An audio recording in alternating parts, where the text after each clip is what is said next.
কারাকারি করে লাভ না, রিজিক বন্টন করা। রিজিক কি করা? আর রিজকু মাকসুম, একদম বন্টিত হয়ে গেছে। আল্লাহি লান তামুতা নাফসান হাত্তা তাস্তাকমিলা রিজকাহা। আল্লাহর নবী বলেন, আল্লাহর কসম, একটি আত্মা, একটি প্রাণ মৃত্যুবরণ করবে না কোনো আত্মা তার জন্য বরাদ্দকৃত রিজিক পূর্ণ না করে। বাতেই লোকমা না খাইয়া আপনার বাপের ক্ষমতাও নাই, আপনি মরে যাবেন। আর যেটা নাই সেটা আপনি খাইতে পারবেন না। আমি খাইতে বসি ভাত, আমার প্লেটে ভাত নিয়া আমার বাচ্চা বাহিরে খেলে, 2 বছরের মেয়েটা মাঝে মধ্যে দৌড় দিয়ে আসে, আইসা এক লোকমা নিয়ে যায়, নিয়ে আবার দৌড় দিয়ে যায়, বাকি ভাত আমি শেষ করছি। তা আমার মালিক যেন বলে, আনিস, ওই মাঝখানের এই লোকমাটা তোর মেয়েরই ছিল, আমি তাকে যথাসময়ই নেওয়ার জন্য পাঠাইছি। তুমি যদিও ভাবছিলা পুরা ভাত তোমার, কিন্তু না, মাঝের এক লোকমা তোমার মেয়ের।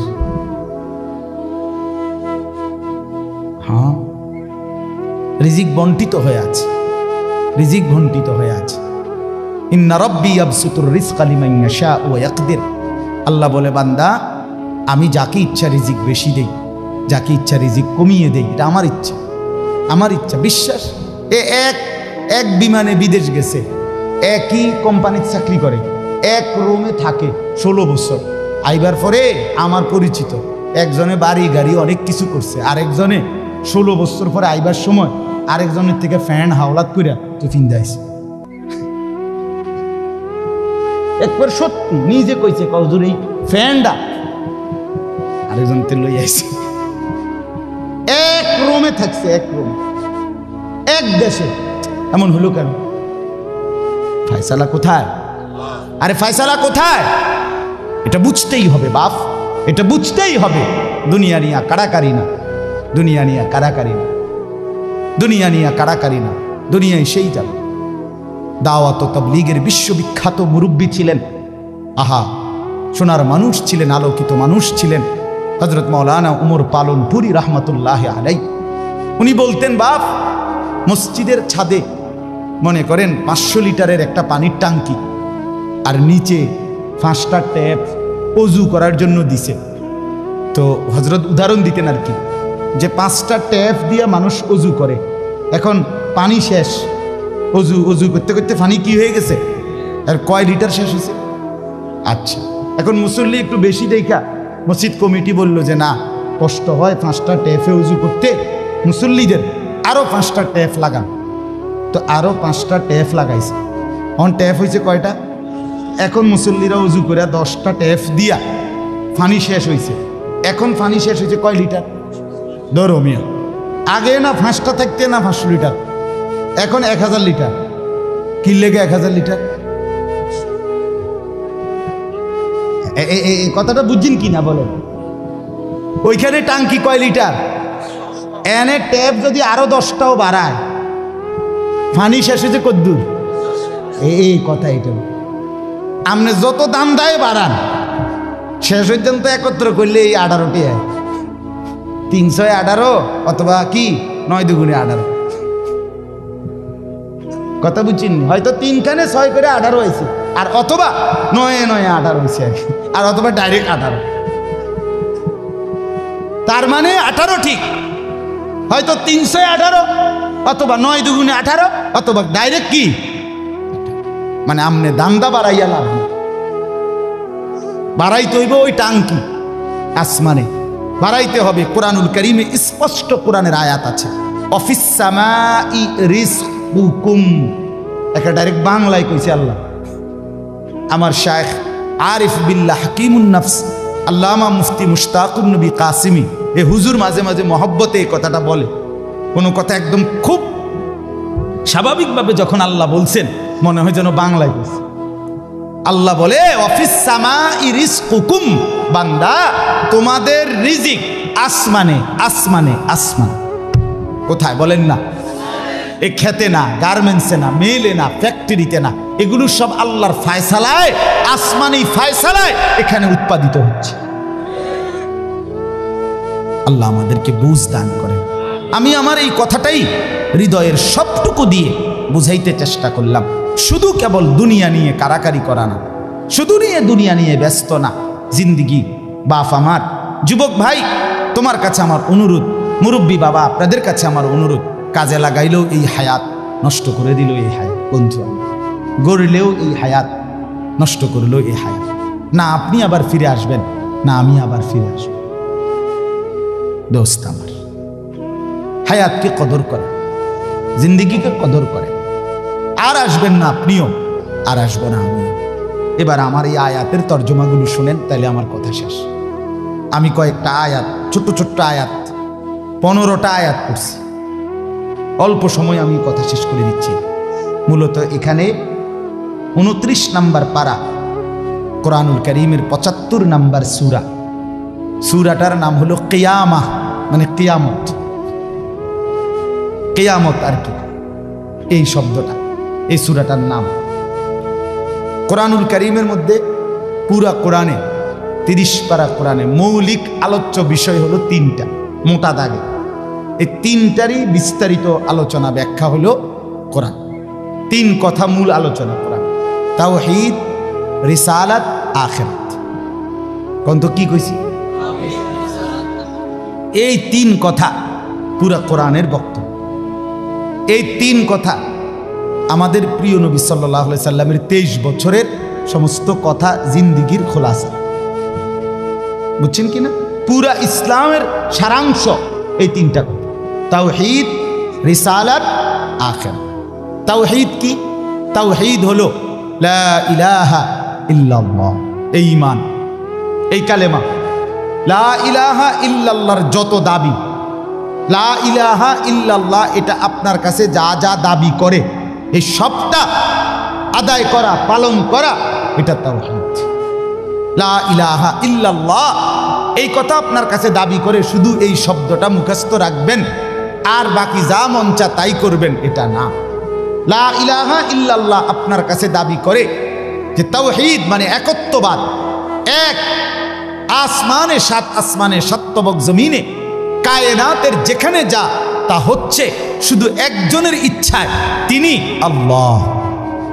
আমার মাথার চুল থেকে পায়ের নখ পর্যন্ত, আমার দেহের ভিতর বাহির নিয়ন্ত্রিত হচ্ছে শুধুই একজনের ইচ্ছায়, তিনি আল্লাহ। আমার জিন্দিগির হাসি কান্না, আনন্দ বেদনা, দুঃখ সুখ, প্রয়োজন অপ্রয়োজন, আমার চাওয়া পাওয়া, প্রাপ্তি অপ্রাপ্তি, সুখ দুঃখ সব কিছু আমার ভিতর বাহির পূর্ণ করবেন, পূরণ হবে যার মাধ্যমে, তিনি শুধুই একজন আল্লাহ। এটাই তাওহীদ। এই কথা দিলে বসান, এই কথা দিলে বসান। দাওয়াত ও তাবলীগের সাথীরা এই পৃথিবী ঘুরে ঘুরে সবচেয়ে বেশি আল্লাহর বান্দাদের কলজার মধ্যে এই কথাটা বসাইতে চায়। সকালেও বলে, জোহরের পরে বলে, আসরের পরেও বলে, মাগরিবের পরেও বলে, মখলুক থেকে কিছু হয় না ভাই, মখলুক থেকে কিছু হয় না, মখলুক কিছুই করে না। ডানে বামে উপরে নিচে আমরা যেখানে যা দেখি এগুলো কিছুই করে না, করে যা শুধুই আল্লাহ আল্লাহ আল্লাহ। এই কথা টানা 40 দিন কলিজার মধ্যে বসায়, টানা 120 দিন 4 মাস কলিজার মধ্যে বসায়, লোকটার দিলে বসে যায়, জিন্দিগি সুন্দর হয়েছে। হ্যাঁ, এটা পরীক্ষিত, জানি পরীক্ষিত, পরীক্ষিত। এই জন্য ওলামায়ে কেরামের তত্ত্বাবধানে, নিজ নিজ অঞ্চলের সংখ্যাগরিষ্ঠ ওলামায়ে কেরামের তত্ত্বাবধানে, মশওয়ারায়, পরামর্শ নিয়ে দাওয়াত ও তাবলীগের সাথে জুড়ে থাকবেন। বলেন ইনশাআল্লাহ। 2, 3, 4 ফেব্রুয়ারি বিশ্ব ইজতেমা। জানেন 2, 3, 4 ফেব্রুয়ারি বিশ্ব ইজতেমা। বলেন কত তারিখ? ফেব্রুয়ারি। ফেব্রুয়ারি কর না কেন? 2, 3, 4 ফেব্রুয়ারি। বলেন কত তারিখ? বিশ্ব ইজতেমা। আল্লাহ কবুল করেন। আপনারা আমরা সবাই যাব ইনশাআল্লাহ। তো বলতেছিলাম এই তাওহীদ, লা ইলাহা ইল্লাল্লাহ, এটা কলিজার মধ্যে বসান। নবী সাল্লাল্লাহু আলাইহি সাল্লাম বলেন, আল্লাহর নবী বলছেন, ওয়ালাম আন্নাল উম্মাতা লাউ ইজতামাআত আলা আন ইয়ানফাউকা বিশাইইন লাম ইয়ানফাউকা ইল্লা বিশাইইন কাদ কাতাবাহুল্লাহু লাক। আল্লাহর নবী বলেন, উম্মত শোনো, গোটা পৃথিবী যদি একত্রিত হয়ে সিদ্ধান্ত নেয় তোমার একটু উপকার করবে, কিছুই করতে পারবে না, তোমার কেবল সেই উপকারটাই হবে যেটা আল্লাহ তোমার জন্য তাকদীরে আসমান জমিন সৃষ্টির 50,000 বছর আগে লিখে রেখেছে। ওয়ালা বিজতামাউ আলা আন ইয়াদুররুকা বিশাইইন কাদ কাতাবাহু লাম ইয়াদুররুকা ইল্লা বিশাইইন কাদ কাতাবাহু আল্লাহু আলাইকা। সবাই মিলে যদি এটাও সিদ্ধান্ত নেয় তোমার একটি ক্ষতি করবে, বিপদে ফেলবে, মুসিবতে ফেলবে, আল্লাহর নবী বলেন কোনো মুসিবত তোমার আসবে না, আসবে কেবল সেই মুসিবতটাই যেটা আল্লাহ তোমার জন্য তাকদীরে লিখে রেখেছেন। রুফিআতিল আকলাম ওয়া জাফফাতিস সুহুফ। নবীজি বলেন এই কথার পরে তাকদীরে, যেমন এইখানে হিলফুল ফুজুল যুব সংগঠন নাগরাপাড়া ফইটাদি এরপরে আর লেখা নাই, আসেনি এরপরে নিচে দিয়ে আর কিছু, এখানে এসে লেখা এটা কি হয়েছে, শেষ হয়েছে। আল্লাহ তাআলা রসুল বলেন তাকদীরের লেখা এই গোটা আল্লাহর সৃষ্টি, আল্লাহ ব্যতীত যত সাই সব কিছুর তাকদীর আছে। বুঝেন নাই কথা? এটা আল্লাহ ব্যতীত যত কিছু সব কিছুর কি আছে? এই গাছ মাছ, আকাশ জমিন, হ্যাঁ, এই মশা মাছি পিঁপড়া যা কিছু আছে আল্লাহ সৃষ্টি, নদী সাগর সব কিছুর কি আছে? তাকদীর আছে। এই নদীতে কতদিন জোয়ার আসবে এটা লেখা আছে, কতদিন ভাটা আসবে এটা লেখা আছে। তাকদীর শুধু মানুষের না, তাকদীর মা সেওয়াল্লাহ, আল্লাহকে বাদ দিয়ে যা সব কিছুর তাকদীর আছে। ও পিঁপড়ারও তাকদীর আছে। এবার আমার থেকে বাচ্চা গেছে গায়ে, এবার টিপ দিয়ে মেরে গেছে, ঠিক কিনা বলেন না? হ্যাঁ, মশা আমারে কামড়াইয়া গেছে, আমি পারছি না ধরতে, দেবটা মেরে গেছে। এই তাকদীর লেখা আছে, ফয়সালা আছে। তো এই কথার পরে যে মাখলুক তোমার কোনো উপকারও করতে পারবে না, মাখলুক তোমার কোনো ক্ষতিও করতে পারবে না, এই কথা লেখার পর আল্লাহ তাআলা তাকদীর লেখার যেই কলম এটা উঠাইয়া ফেলছে, তাকদীর লেখার যে কালি এগুলো ফেলাইয়া ফেলছে। মানে এরপরে আর কথা নাই, এই কথার উপরে তাকদীর শেষ হয়েছে যে মাখলুক কিছুই করে না, হাও না নাও না, পক্ষেও না বিপক্ষেও না, যা করে কে করে? আল্লাহ। আল্লাহ আল্লাহ করে, আল্লাহ। বলে তো ডাক্তারে চিকিৎসা করলে রুগী ভালো হয়, এই ডাক্তারে চিকিৎসা করলে রুগী মারাও যায়। যে হাসপাতালে রুগী সুস্থ হইয়া বাড়ি যায়, এই হাসপাতাল থেকে রুগী মইরা অ্যাম্বুলেন্সও, ঠিক কিনা বলেন না? তাহলে বুঝা গেল মাখলুক থেকে। কার থেকে? এই সহজ কথা বললাম, তাওহীদ। এটা রিসালাত কি? রিসালাত হলো মুহাম্মাদুর রাসূলুল্লাহ সাল্লাল্লাহু আলাইহি ওয়াসাল্লাম। তার মানে মাথার চুল থেকে পায়ের নখ, জিন্দিগির পুরাটা, এই দেহের সব কিছু, এবং আমার জীবনের একেবারে ঘর থেকে দেশ জাতি রাজনীতি, ঘর পরিবার সমাজ, আচার আচরণ, বাজার ব্যবসা, লেনদেন, হাসি কান্না, আয় উপার্জন, সামাজিকতা, অনুষ্ঠানাদি, পাড়াপড়শি, সমাজের আমার জিন্দিগির, আমি এক মানুষ জীবনে যা করব, ঘরে কিংবা বাইরে, হাটে কিংবা মাঠে, বাজারে কিংবা ব্যবসায়, আয়ে কিংবা লেনদেনে, দেশে কিংবা রাজনীতিতে, সব কিছু একজন রসুল মুহাম্মদ সাল্লাল্লাহু আলাইহি সাল্লাম উনার দিক নির্দেশনায়, উনার সুন্নাতে, উনার তরিকার উপরে করা, এভাবে জীবনটাকে গঠন করা, এটার নাম রিসালাত। এটার নাম রিসালাত। কোনোভাবেই বাপ এই কথা বলার কোনো সুযোগ নাই, ইসলামকে কোনো একটা জায়গার মধ্যে সীমাবদ্ধ করার কোনো অনুমতি নাই। এটা ঈমান থাকবে না, ঈমান থাকবে না। সোজা কথা, হুজুর এর দূর পর্যন্ত কইতে পারবেন, এর বেশি যাইবেন না, না, এই কথা বলার সুযোগ নেই। এটা কুফরি, কুফরি। ইসলামকে রাজনীতিতে টাইনে আইনেন না, ইসলামকে এলাকার টাইনে আইনেন না, ইসলামকে বাজারে টাইনে আইনেন না, ইসলামকে হাটে টাইনে আইনেন না, ইসলামকে ওইখানে না, না। এটা যদি আপনি বিশ্বাস করে কন, এটা যদি আপনার কলজার থেকে কইয়া থাকেন, আপনার ঈমান নেই। কথা বুঝেন না? সাবধান। হ্যাঁ, অপ্রিয় হইতে পারে কোনোটা, কোনোটা আপনার অপছন্দ হইতে পারে, কোনোটা আপনার গায়ে লাগতে পারে, কোনোটা আপনার নেগেটিভ হইতে পারে, কিন্তু এর মানে ইসলাম, আল্লাহর কোরআন, শরীয়তের বিধান, রাসূলুল্লাহর সুন্নাহ, জিন্দেগি আপন ধারায় চলতে দিতে হবে। আল্লাহ আমাদেরকে বুঝ দান করে। কোনো কিছুতে এই দাড়ি রাসূলুল্লাহ সাল্লাল্লাহু আলাইহি সাল্লামের বিধান কিনা? কথা বলেন না, বিধান কিনা? আপনি এটাকে তুচ্ছ তাচ্ছিল্য করলে হবে, আপনি এটাকে অবজ্ঞা করলে, হ্যাঁ হুজুর আর ওয়াজ নাই, ঘুরে ফিরে কেবল দাড়ির কথা বলতেছেন, আর কোনো আছে, এটাও একটা ওয়াজ। আপনি এটাও শুনেন, এরপর একটু শুনেন, অসুবিধা কি? আরো কমু আপনি থাকলে তো আমি আরো কমু, অসুবিধা কি? কথা বুঝেন নাই? আমি এই সব কথাটা আপনি এটা কি বুঝাইতে চাইলেন? এটা কি বলতে চাইলেন? আমি একবার একজনকে বলছিলাম যে আমি এই বলতে পারবো না, ওই বলতে পারবো না, একটা কাগজ লিখে দিছি উনি, এডি কওয়া যাইত না। আমি মাশাআল্লাহ যেটি কওয়া যাবে না, এরপরে নিচে লিখে দিচ্ছে কোরআন সুন্নাহর কথা বলবেন। তো আমি বললাম এগুলো তো বাদ দিলাম, কোরআন সুন্নাহর কথাগুলো এডি বাদ দিয়া কি হইতে পারে? আঙ্কেল আপনি যদি স্যাম্পল হিসাবে আপনি কুদ্দুর 10টা মিনিট কইয়া দেন যে এগুলো হইল কোরআন হাদিসের কথা, এরপরে আমি ব্যাখ্যা করবো। আপনি কিন্তু শুধু মূল বক্তব্যটা শিরোনাম দিয়ে আপনি কুদ্দুর কইয়া দেন যে এটা কি কইতাম, আপনি এগুলো কি আর আমরা জানি? তো আপনি না জানলে কাগজ লিখেন। এটা তো একটা স্ববিরোধী কথা হলো, স্ববিরোধী কথা না। আপনি জানেন না, এদিক দিয়েও আপনি এটা বুঝেন, আবার আপনি আইন কানুন দেখাইতে আছেন, তো এটা আপনি কি বুঝে আইন দিলেন? আল্লাহ আমাদেরকে বিবেক দান করেন। এটা ইনসাফ না, বরং জীবনের সব কিছু রাসূলুল্লাহ সাল্লাল্লাহু আলাইহি ওয়াসাল্লামের সুন্নাহর আলোকে, দিক নির্দেশনার আলোকে পালন করা, এটা ইনসাফ, এটাই দ্বীন, এটাই ইসলাম, এটাই শরীয়ত, এটাই নাজাত, এখানেই জান্নাত। আমার ঘাটতি আমাকে মেনে নিতে হবে, আমার কমতি আমাকে এটা মেনে নিতে হবে। মেনে নিতে হবে কিনা বলেন? হ্যাঁ, স্বীকার করতে হবে এটা আমার কমতি, এটা আমার ঘাটতি। অবজ্ঞা করা যাবে না, তুচ্ছ তাচ্ছিল্য করা যাবে না, টিটকারি মস্কারি করা যাবে না। ইসলামের একটা ছোট্ট জিনিসকেও তুরস্কার করা, তুচ্ছ তাচ্ছিল্য করা, ইস্তেহজা করা, এটা কুফর।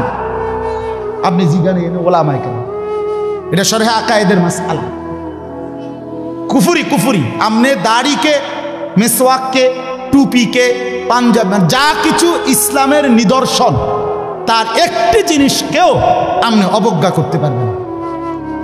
ইস্তেহজা আপনি পালন না করা, এটা হলো কবিরা গুনাহ, আর অবজ্ঞা করা কুফর।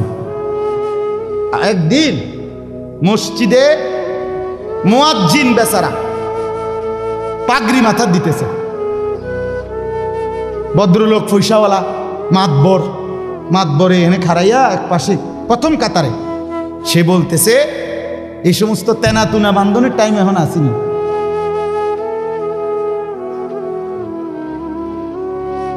বুঝছেন? প্রথম কাতারে পয়সা ওরা টাইলসের টিয়া দিছে, বুঝেন না কথাটা? মসজিদে টাইলসের টিয়া দিছে, ওরাই তো মসজিদে তো উনি টাইলস না দিলে আমরা নামাজ পড়লাম বলে কেমনে? বাপরে বাপ, আপনি এটা কি বলবেন? কাকে তিরস্কার করলেন? আমার এই দুই চোখে আমি দেখছি, এই চোখে ভদ্রলোক কোটি কোটি টাকার মালিক, প্রাইভেট ব্যাংকের ভাইস চেয়ারম্যান, উনি জানাজা পড়ছে। জানাজার আগে ইমাম সাহেব, স্থানীয় একজন ইমাম সাহেব কবরের আযাবের দুইটা কথা কইছে। ওই উনি একটু 4-5 মিনিট বলাতে 2-4 জন নেতা বক্তব্য দিতে পারে না, হইতে পারে না যে জানাজার আগে দিয়েছে কুদ্দুর কথা কয়। কথা বুঝছেন কিনা? এটা কোনোভাবেই সুন্নত না, সুন্নত কোনো তরিকা না, কেমনে চালু হয়ে গেছে। যাই হোক, তো ওই ইমাম সাহেব কবরের আযাবের কথাটা বলাতে হতে পারে 2-4 জন নেতার বক্তব্য দিতে কি হয়েছে, একটু সময় হয়েছে না বা পারছে না দিতে। এই জায়গাটা নাহলে আরো 2 জন কুদ্দুর কথা কইতো, ওই ভুল উচ্চারণে কইতো, আরে কুল্লু নাফসিন যায়কাতুল মউত। আপনি এতটি জানাজা পড়েন, আপনি কুদ্দুর এই লাইনটাও ঠিক করতে পারলেন না। এই কথাটা কমপক্ষে ঠিক করতেন যে আমি যেহেতু প্রায় জানাজা ফরন লাগে, হ্যাঁ এটা তো কুদ্দুর ঠিক করি না, এইটাও কইতে পারেন। তো যাই হোক, উনি ডাইকা ইমাম সাহেবকে বলতেছে, আমি নিজে দেখছি, উনি ডাইকা বলতেছে, হুজুর কবরের আযাবের মিথ্যা ভয় দেখিয়ে লোকদেরকে আর কতদিন বোকা বানিয়ে রাখবেন? মুসলমানের বাচ্চা জানাজা পড়ছে, অহংকার করে গেলেন দুনিয়াতে আর কি। এরপরে মরতেন না, আপনি মরতেন না, আপনি কবরে যাইতেন না শেষ পর্যন্ত না, ফেরেশতা আপনারে দেখবে না কবরে। আল্লাহ আমাদেরকে বুঝ দান করে। আমার বাপ, আমি দিল থেকে বলতেছি, অন্তর থেকে, পুরা দিন রাসূলুল্লাহ সাল্লাল্লাহু আলাইহি ওয়াসাল্লামের সুন্নাতকে নবীজির কোনো তরিকাকে, কোনো কথাকে আপনি প্রথম ধাক্কায় ফেলে দিবেন না। কথা রুচেন কিনা বলেন? মাথা নোয়ায় ফেলবেন, নত নিজেকে ছোট করেন। এরপরে ভাবেন আমার এই ত্রুটির সমাধান কি করতে পারি।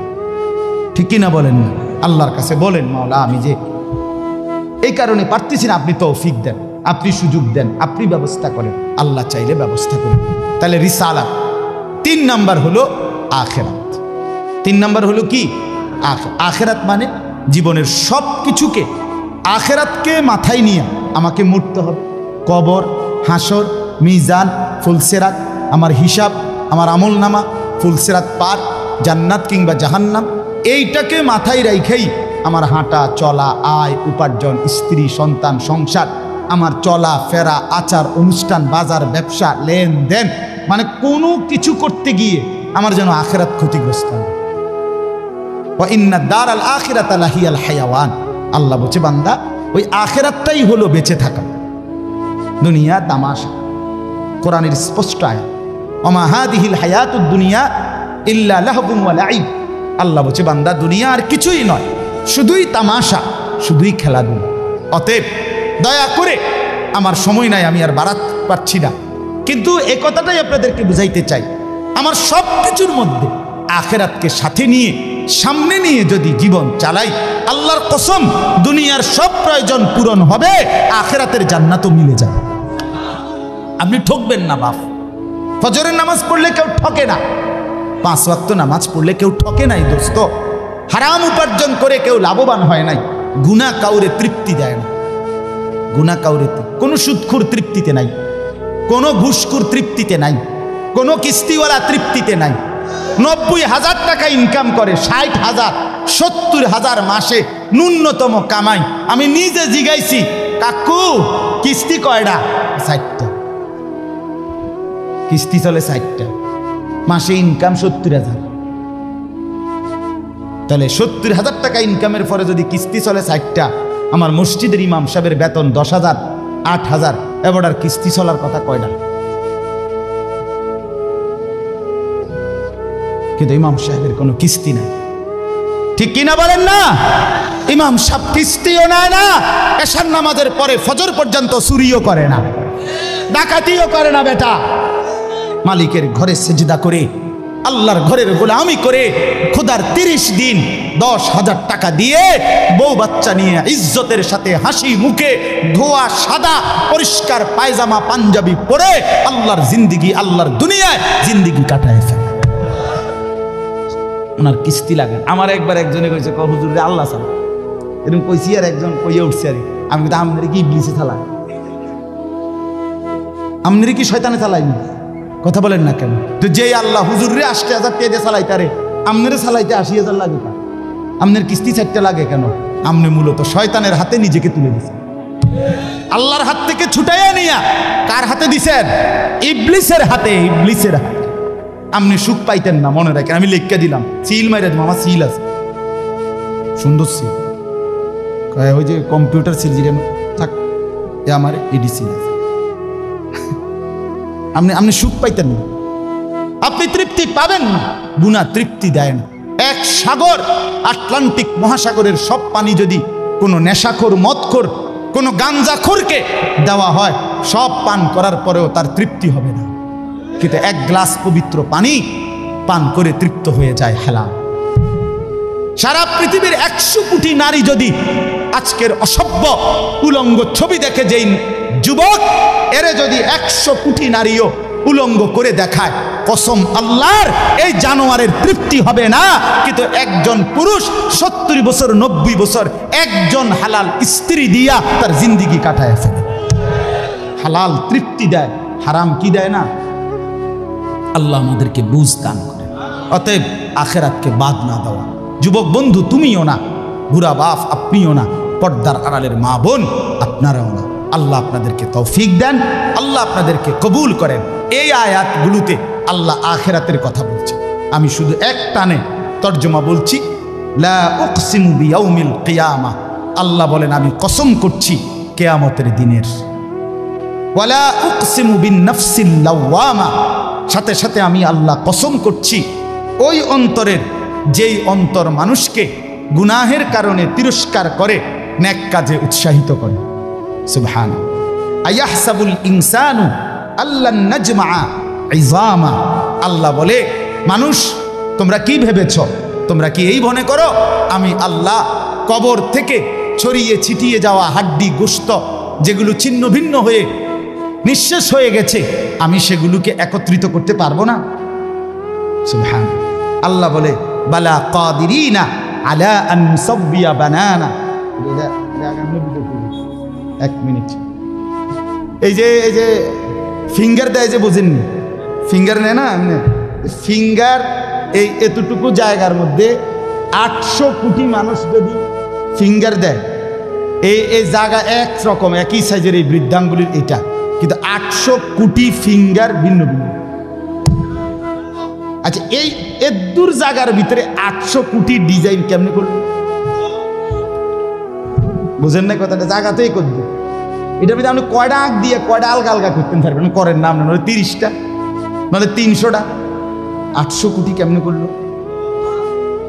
ফিঙ্গার? এই ফিঙ্গার এটা এখানে আমাকে হাজি মহিলা হারায় গেছে, বেডি রোমের থেকে চলে গেছে মক্কা শরীফ, কিচ্ছু নিছে না, কারণ কোনো কাগজ বেডির লাগে না, পাই না হারায় গেছে। রাত্র 11টা বাজে মহিলারে মোয়াল্লেমে গিয়া ঠিকই সৌদি আরব মোয়াল্লেম অফিস থেকে নিয়ে আসছে। কেমনে আনলো? ও ফিঙ্গার দিছে আর বেডির পুরা ঠিকানা পাইছে। বুঝেন না কথা? ওই এয়ারপোর্টে না কি নিছে?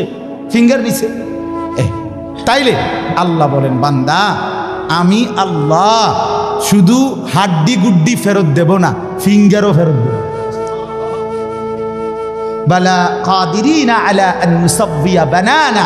এই বানানা অর্থ আঙ্গুলের অগ্রভাগ, আঙ্গুলের অগ্রভাগে যেই দাগগুলো ছিল ঠিক যারটা যেটা ছিল দুনিয়াতে থাকাকালীন কিয়ামতের ময়দানে উঠাইবার সময় ওই ফিঙ্গার মিলাইয়া যদি এখানে ফিঙ্গার দিয়া রাখো, হাসরের মাঠে ফিঙ্গার দিল, এক ফিঙ্গার আসবে। বালা কাদিরিনা আলা আন নুসাব্বিয়া বানানা, এমন যিনি তিনি আল্লাহ। বাল ইউরিদুল ইনসানু লিয়াফজুরা আমামা, আল্লাহ বলে অথচ মানুষ সে বর্তমানকে তো অস্বীকার করে করে আর সামনের ভবিষ্যৎ নিয়েও আমি আল্লাহর সাথে তর্ক করে। কি করে? ইয়াসআলু আইয়ানা ইয়াউমুল কিয়ামা, অহংকার আর নাফরমানি করতে করতে হুজুরদেরকে, আলেমদেরকে, দিনদারদেরকে ব্যঙ্গ করে জিজ্ঞেস করে কি কোন দিন হইব কিয়ামত? হয় না দি কোন দিন হইব? ফাইদা বারিকাল বাসার, আল্লাহ বলে হবে বান্দা সেদিন কিয়ামত হবে যেদিন ইসরাফিল ফু দিবে, সেদিন সমস্ত চোখ ধাঁধা লেগে যাবে। আহা কি হলো, আহা কি হলো। ও খাসাফাল কামার, সব চাঁদটা আলোহীন হয়ে যাবে। জুমি আশ-শামসু ওয়াল কামার, সূর্য চন্দ্র এক হয়ে নিষ্প্রভ আলোহীন হয়ে যাবে, সব এলোমেলো হয়ে যাবে। আরে ওই যে একদিন শনিবার যে সকালবেলা ভূমিকম্প হয়েছিল কয়দিন আগে, মনে আসেনি আপনাকে? 9:30টার দিকে আমি চাঁদপুর ছিলাম মাহফিলের কারণে। কুমিল্লা ক্যান্টনমেন্ট তো আমার বাসা, তো ওইখানে এক ব্যবসায়ী ক্যান্টনমেন্টের গুমতি টাওয়ার, বড় টাওয়ার, ব্যবসায়ী আমারে ফোন দিচ্ছে, হুজুর হুজুর হুজুর হুজুর দোয়া করেন দোয়া করেন। কি হয়েছে? আমরা সব ব্যবসায়ী বাইরে গেছি। কি হয়েছে ভাই? কয় এখানে আমরা আপনার ভূমিকম্প হয়েছে, সব বাইরে হয়ে গেছে। আমি বললাম না ভাই দোয়া করে আমার কোনো লাভ নাই, কারণ আমার এনো লড়ে, কে কারে দোয়া করে, আমার এনো তো কি হইতেছে, লড়ছে তো আমি আপনার কি দোয়া করতাম? আমি তো দৌড়ের উপরে আছি, ঠিক কি না বলেন না কেন? হ্যাঁ, আল্লাহ বলেন কিয়ামতের ইসরাফিলের ফু দিলে জমিনের ভূমিকম্প এমন সব নড়বে একসাথে। অজুমি আশ-শামসু ওয়াল কামার ইয়াকুলুল ইনসানু ইয়াউমাইদিন আইনাল মাফার, কোটি কোটি মানুষ তখন পাগলের মতো দৌড়তে দৌড়তে বলবে আইনাল মাফার, পালাবো কোথায় ভাই, দাঁড়াবো কোথায়, দাঁড়াবো কোথায়? ওই বেটাও বলবে সব নড়ে, ইনিও বলবে সব নড়ে, যেদিকে দৌড়াই সব নড়ে নড়ে নড়ে, সব নড়ে ভূমিকম্পে, কিয়ামতের ভূমিকম্প। আল্লাহ বলেন কাল্লা লা ওয়াজার, না বান্দা জমিনে আজ আর কোথাও আশ্রয় নাই, আজ আর ঠাই নাই। ইলা রব্বিকা ইয়াউমা ইদিনিল মুস্তাকার, আজ শুধুই তোমার রব আল্লাহর কাছে আশ্রয়। কার কাছে? ইউনাব্বাউল ইনসানু ইয়াওমাইদিন বিমা কদ্দামা ওয়া আখার। এবার আল্লাহ বলেন, আজ আমার কাছে ফিরিয়ে নিয়ে কিয়ামতের ময়দানে প্রত্যেককে জানানো হবে তুমি নিজের হায়াতে যা কিছু আমল করেছ আর তোমার পরে তোমার নামে যা কিছু আমল চলেছে সব কিছু তোমাকে জানানো হবে। তুমি করেছো এই, তোমার নামে চালু ছিল এই, আমি করেছি নামাজ এত ওয়াক্ত, আমি মসজিদে দিয়েছিলাম তো সেই মসজিদে নামাজ হয়েছে এত ওয়াক্ত। আল্লাহ বলেন তোমার নিজের নামাজ এটার নেকিও তোমার, ওই মসজিদে যে সহযোগিতা দিয়েছিলে সেই নামাজগুলোর সওয়াবও তোমার নামে দেওয়া হবে। এবার সুবহানাল্লাহ কইছেন না, নাউজুবিল্লাহ লেখা রেডি হন। তুমি যে দেখছো টেলিভিশন এগুলার গুনাও লেখা হবে। তোমার যে বউ বাচ্চার জন্য রঙিনটা রাইখা আইছো টেলিভিশন, তারা পরবর্তী এই টেলিভিশন যেই 20 বছর দেখছে এইটার সমস্ত গুনাও তোমার নামে লেখা হবে। সমান সমান হয়েছি নি সুবহানাল্লাহর নাউজুবিল্লাহ। এবার আম্মু বুঝ করে বালিল ইনসানু আলা নাফসিহি বাসীরা।